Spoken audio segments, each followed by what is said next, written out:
Light tones is really nice if you want to create some really soft backgrounds, especially if you're going to stamp on top of them or add photos to them.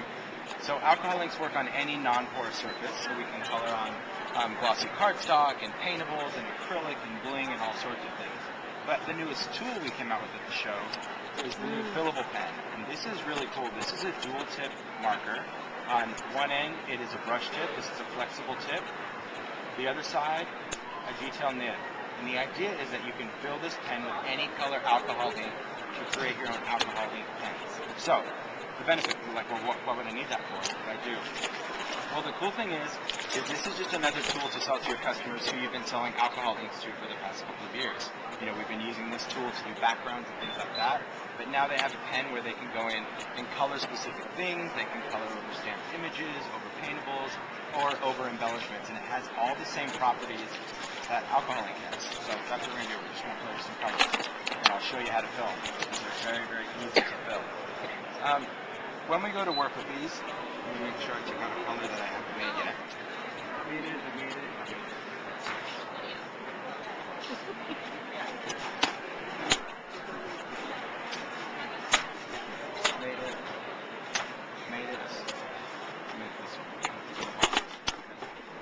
So, how we create the pens is you're just going to pull off the cap. Now this one has a brush nib, and this nib has a little bit of a metal base to it. You're just going to grab that metal base and you're going to pull this straight out.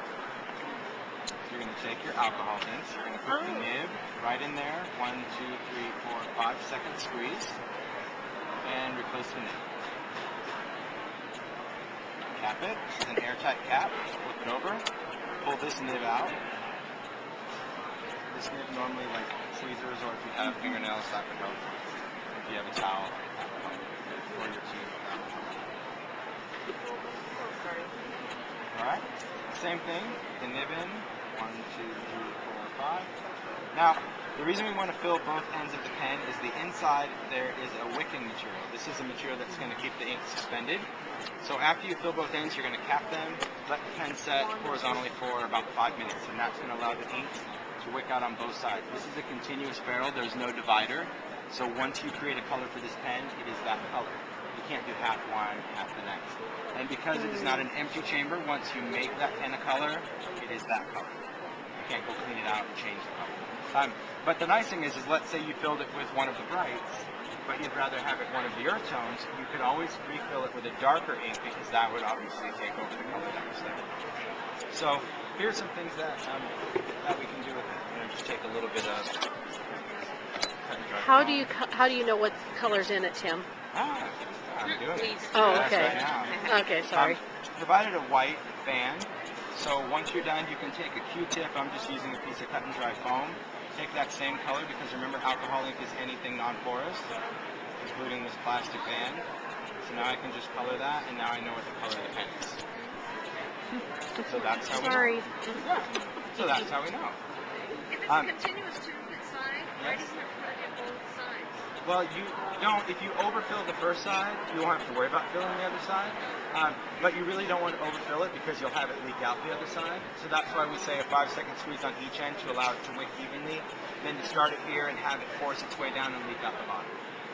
Yeah, because we have people in class that were like, one Mississippi, two Mississippi, like, no Mississippi. One to 5. But yeah, if you did fill too much and you pull out the cap, the ink would already be there. So technically you wouldn't have to, but we just do that so you don't overfill it. Because if you overfill it, it's kind of messy. Yeah. I mean, the alcohol ink dries right away. So if you overfilled it and you open the cap and the ink was there, it's going to evaporate. So it's not a big deal. And you can refill it whenever you want. The test so far, I filled the pen in June, and I've used it from June up till the show, and I haven't refilled it yet. Wow. So because it's going to distribute a smaller amount of ink, that's another thing that I've learned when I've worked with these pens. And that is, you know, when we do alcohol inks on backgrounds, we're squeezing inks on and we're stamping it on. Well, when I go to color with these pens, here's some of the things to know. The nice thing about this brush tip is it's really nice and smooth. So you can create all sorts of things. It's spongy, so you can do all sorts of great things, but you can continuously go right inside and blend these colors because they're still alcohol ink. They're going to always react with each other. One of the things I really like is the very first pen that I would fill is a clear pen, and that is filled with blending solution.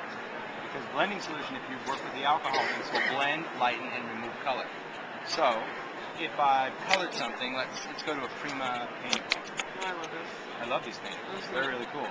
So now I can go onto my paintable. I can take this and I can just go in. Let's just say I want to color this flourish. If I want to build intensity, you would just go back and go right over it. Because that's how you build intensity with alcohol ink, is layers. The more layers you have, the darker the color is going to become. This versus over here. See how you can build those layers up. But because it's still alcohol ink and because it has the properties of interacting and creating backgrounds, let's say I didn't want it to be that color, I wanted it to be orange. I can go right over that, and that's going to remove it and replace it with the new color without contaminating the marker or the background. Because once this color's out, this is only on the tip, once this color's out, it's going to be back to my color. So I can always go back and color in with whatever I want. But let's say I wanted to mix my colors, not replace my colors. That's where you're going to work with two pens. And you can work with either one. You don't have to work light to dark or dark to light. But you can take a pen, you can swipe one on top of the other, and you're going to create a new color until this comes back to its original color.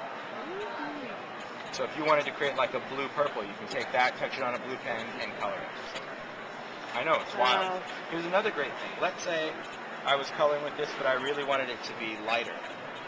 You know, I would take my blender pen, and this is why we're going to have replacement nibs, because this will eventually get stained, of course, so you can just replace the nibs. But I can just pick up a color, and now when I go in, oh, I still have pink from last time.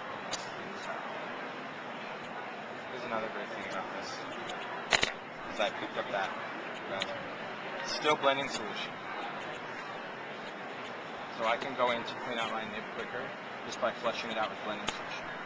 Because blending solution blends, lightens, or removes color. Except for raspberries. Well, raspberry is like, look at it, it's like the Hoochie Mama color. I mean, it is, really. It's like serious bright color. Alright, so I can go in and just pick up another color, and that's going to take it from that color on down. It's still a raspberry. I need to replace this in my blender pen. So let's talk about other things that we can color besides paintables and besides gloss paper. We can color all sorts of embellishments that we have now, like Heidi Swap Ghost. If you want to go in, I'll always work on something white so you can really see how this works. But I can go in and add color. If I want to mix a color right in there. Maybe I want to include a color inside that. Maybe I want to just do dots. Remember, it's going to replace what's there. Or maybe I want to shade one side of it. Or maybe I just want to replace it altogether. I know, it takes alcohol ink into a whole nother kind of realm, because now I can color my embellishments to match. I can color the tips of my brads to match. My eyelids, if I want to go over ribbon, because this is permanent on fabric, I can color the ribbons that I want. Or you can take things like bling, right? And now you want to create Are colored you bling. kidding? Color your own. Yeah, you're just Color going to go your in. own clear ones. You're going to color your own bling. Oh my gosh. But you don't have to worry about coloring the whole strip. You're still going to get that clear strip. all the different colors. Nope, you can color your own staples. Just take your staples, color right over the brick of them. Now you have colored staples. So, again, it's the same function that alcohol inks offer. It's just going to be another tool to sell your customers. That's the key. Because I had a lot of email requests because I know the popularity of alcohol-based pens. They're like, are you going to do alcohol pens? It's like, no, because I can't imagine someone that owns this bottle, because let's face it, these bottles of ink last a long time, and tell someone, oh, now you've got to buy 48 pens if you want those colors. It's like, no. Buy a pen, fill it with the colors that you like to use most, and interact the colors and intermix them. Like, I don't think I would ever fill a pen with one of the light colors, because I know as long as I have a blender pen, I can always get a light version of another color. Yeah, so to me, that's kind of the thing. You know, your customers will come in, maybe they'll buy